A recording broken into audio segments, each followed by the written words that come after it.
Hello everybody, and welcome to my first YouTube video. Can you believe it?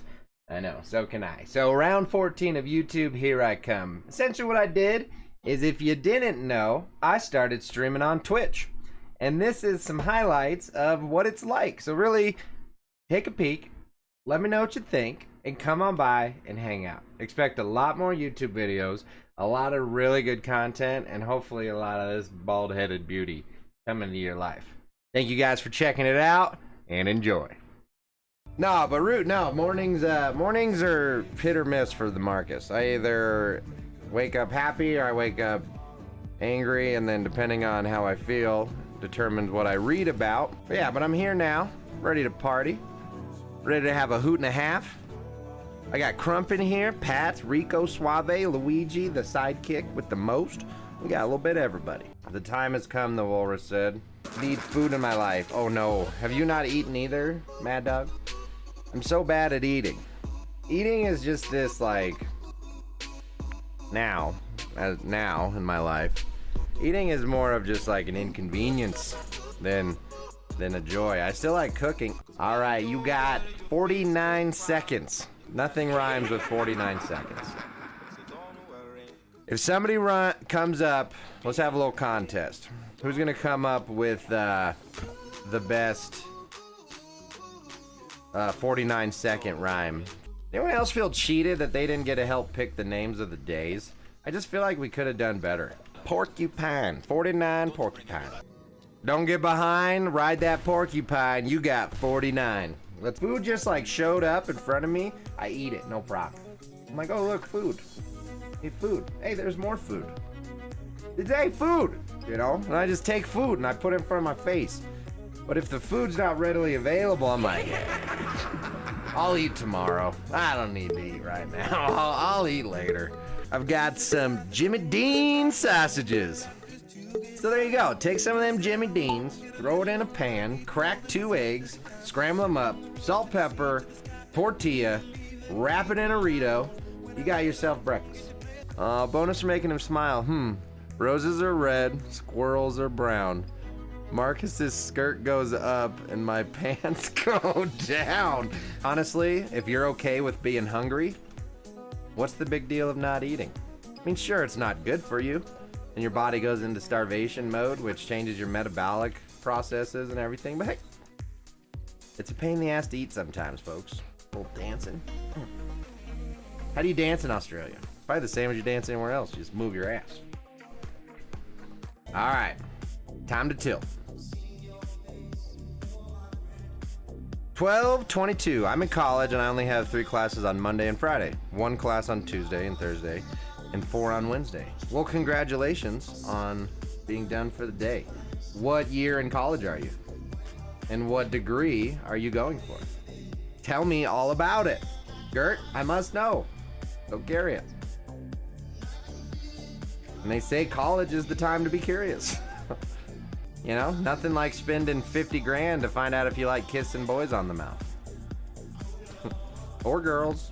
Probably not gonna be a cop, but I have no clue what I want to do in that field yet. Well, the thing about that, there's a lot. I mean, you can do forensics, you can do research, like looking at old cases and old trends. You can do a lot that's not dealing with the criminal element itself.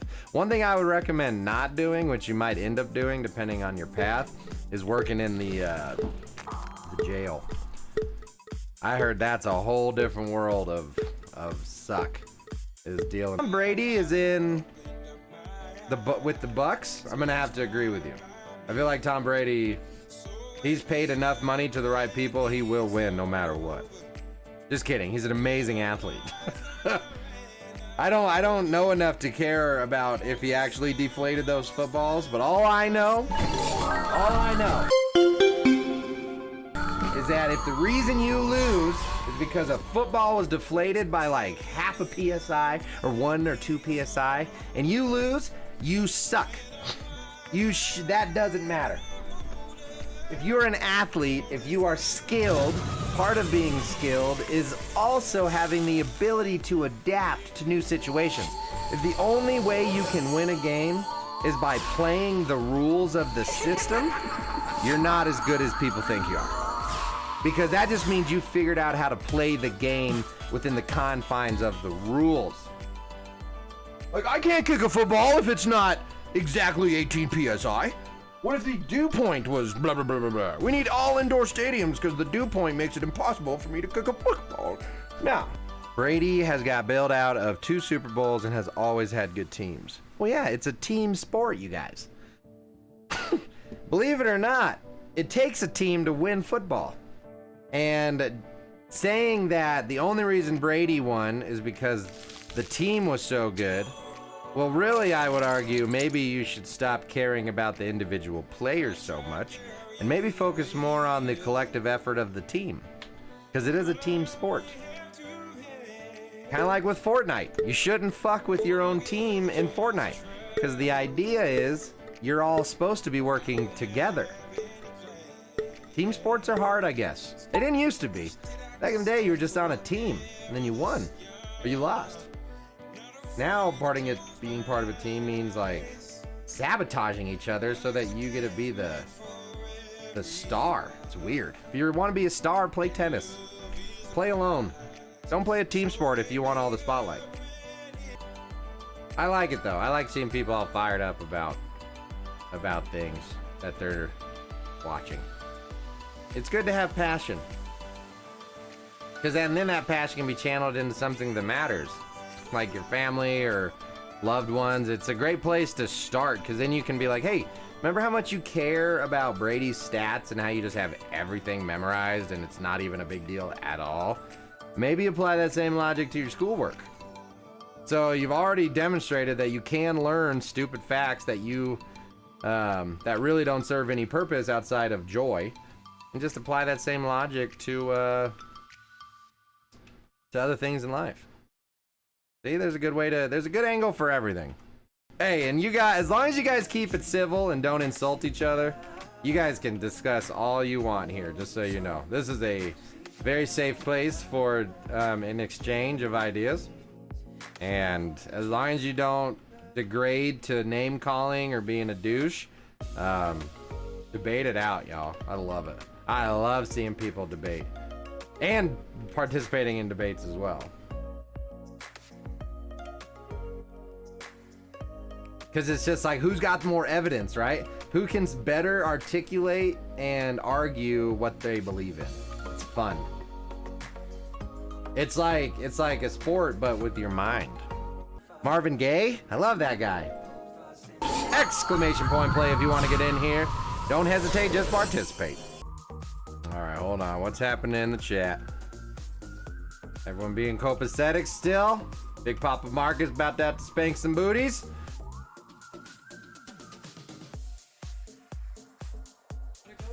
Political, I don't care about. There's nothing wrong with political at all, even if it's arguing about politics, as long as everybody remains respectful. You guys can talk about pretty much whatever you want, but you have to respect each other's ideas. And the only way that you can convince somebody to change their mind is by presenting a better argument. Let's see. I'm a huge sports guy, but I've watched the bare minimum in the past 2 years. Too much politics and everything now, and I've no interest in watching political sports. My dad is the exact same way, Mad Dog. Exact same. He loves sports. He loves it. But he's like, it's too politics. I just want to watch football. And I don't blame you guys. I can't blame you for wanting to not have that shit in your sports, man. It's not what it's there for. It's entertainment, for God's sakes. We're here to be entertained. Can we just relax? We need to relax. Because ultimately that's where the producers of the game and the consumers of what they produce need to figure out what matters more. Because if the majority of the viewers are like, I'm over it, and then they stop watching, the business needs to decide, is this loss of money worth our principles, essentially what we think we believe in. But the problem is that's not what happens anymore, because now it's just PR. Now it's, hey, how fast can we make people stop talking about us on Twitter? Okay, so let's just make a rule. We're not going to put any thought into it. We're just going to make a rule so that they stop yelling at us on Twitter. And that's a bummer. That's not the way it should be. It's not the way business should be conducted. It shouldn't be about who's bitching the most. It should be about what's best after people put in like thought into what they're doing. Yeah, but no one can talk politics anywhere. You're either right or wrong depending on whatever side you're on. Yep, I hate that. I hate it so much. Everything is political now and it's so aggravating. Science is turned into very political now and it should be a crime in my opinion. Nope. You cannot police speech. You should never, ever police speech. Look at the Nazis. Look at the 50s. Look up, there's just so many examples on why you don't police speech. See, but you know what also used to be scientifically proven, Gert? Just to kind of change your mind about absolutes like that. So it used to be scientifically accepted that homosexuals had a mental disease. That was, the science completely supported it. All the information said it was true, but because people questioned it, because people wanted to, they felt the science was wrong, they questioned it, and surprise, surprise, being homosexual isn't a mental disease anymore. You know what else used to be a scientifically proven thing? That black people were not humans. So that's why, the only reason I say this is you can't be absolutes. There's very few absolutes in this world, right? Because give me one. So let's play Stump the Marcus. You think there's anything that's an absolute in this world? Ask me, and I'll see if I can find how it's not.